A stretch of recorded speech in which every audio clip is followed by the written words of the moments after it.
बरु के भएछ? बुढीसँग फोन कन्ट्याक्ट भइरहेको रहेनछ। बुढी गाउँकै कोसँग हिँड्दैछ। सहन नसकेर विषै खाइदिनु भएछ। बुढी छे, सानी छोरी छे, एउटा चिटिक्कको घर बनाउँछु भनेर कति गुटी गर्थ्यो, कति खट्थ्यो बिचरा। भयोभरको पैसा सहित सब थोक लिएर बुढी हिँडिछे।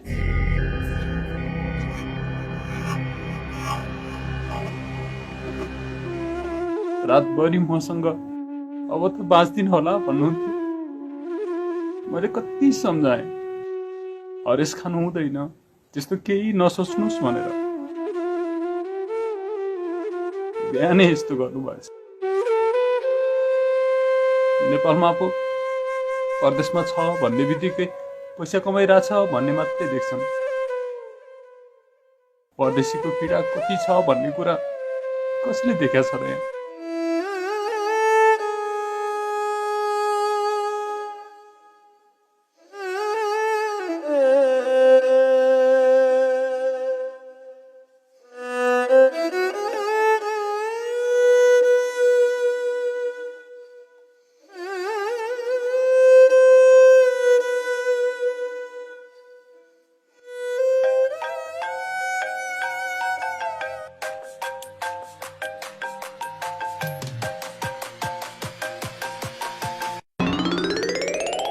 साङ्लो बरु ड्युटीमा छु भन्नु न।